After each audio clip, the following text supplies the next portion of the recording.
Welcome back to Global, live from Delhi. 3 days till the voting starts in India's general election. It's seen as hugely important as a test in terms of what sort of India might be shaped over the next 5 years. In a moment, we'll get the latest on the campaigns themselves. But first, how are these elections being viewed in other capitals? Let's get the view both from the US and the UK. In Washington is the BBC's Brajesh Upadhyay, and our diplomatic correspondent James Landale is in London for us. First to Brajesh, and tell me, what does Washington want out of this relationship, and what does India want from the US? Well, Matthew, Washington is looking at this election with great amount of interest. India continues to be amongst the fastest growing economies. New Delhi still considers Washington to be one of its most important strategic partner. And then there's a huge diaspora population in the US, and a large chunk of them are Modi supporters. Investors are looking to, they want to see whether there's going to be a continuity and the focus to retain the reform agenda that Prime Minister Modi had promised when he first came to power. So these are some of the issues that make this interesting, elections interesting for people in Washington as well as the investors community. Tell me more about the personal relationship with the president, because he had a fantastic relationship with Barack Obama. What about with Donald Trump? Because there were those reports a little while back that Donald Trump was said to joke with his own officials, mimic Modi's accent. How does that relationship work? You're right about that. The oomph that was there in the Modi-Obama relationship, that seems to have faded away. Modi took a bold step when he came to charm America, despite the fact that he was banned from stepping onto US soil for 10 years. And the Obama administration had responded in a similar manner. Under the Trump administration, things have changed. President Trump's push for transactionalism as well as what he calls as reciprocity seems to have tempered Prime Minister Modi's engagement, particularly the personal engagement that he used to have with the White House. And in the recent weeks, in the recent past weeks, when Trump administration announced that it's going to take India away from the GSP, the Generalized System of Preferences in Trade, that was another setback in the relationship. So even though the two countries seem to be working together on many fronts, there seems to be some sort of plateau that has been reached in the relationship of late.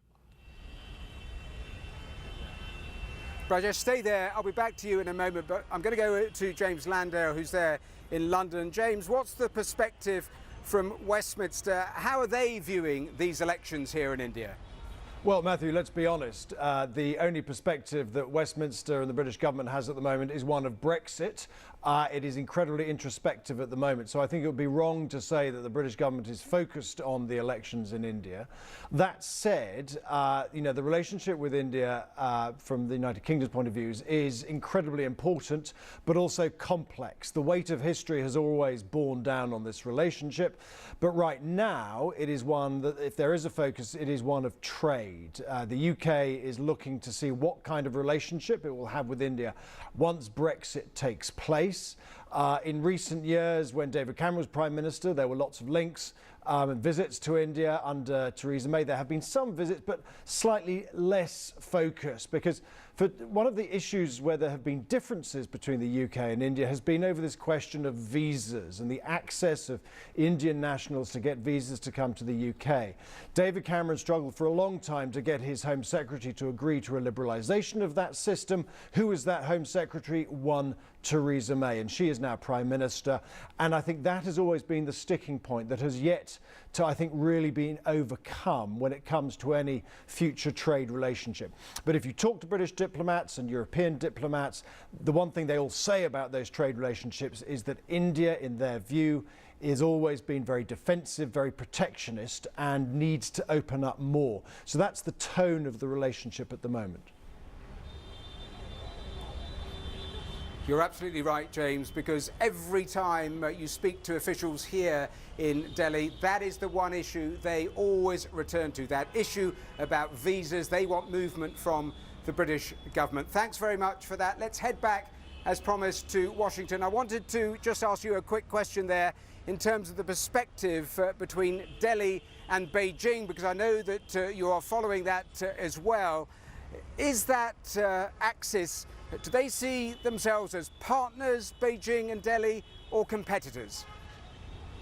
Well, so far, I mean, it's been when Prime Minister Modi came into power, he tried to what was called a reset in the relations between the two countries. There were statements coming from China saying that the Indian elephant and the Chinese dragon do not need to fight each other, but need to dance with each other. But in the last 5 years, they have barely held hands. Yes, there has been a reset in the rising temperatures at times, but beyond that, there hasn't been much of a movement. They are still considered, they still consider each other rivals. There's a lot of distrust. And recently, when at the UN, India, with the support of the United States and a few other countries, tried to declare a militant outfit based out of Pakistan to be on the global list of UN terrorists, China was the one that vetoed it. And that hasn't obviously gone down well in Delhi. And recently, when China invited Delhi to participate in the BRI summit, the Belt and Road Initiative summit, Delhi has once again declined to participate. So this relationship, will have to be started afresh with another reset, whoever comes to power in the next couple of months. Well, very interesting, just the view on these enormous elections from different capitals around the world. My thanks to our correspondents there, both in London and in Washington. So let's talk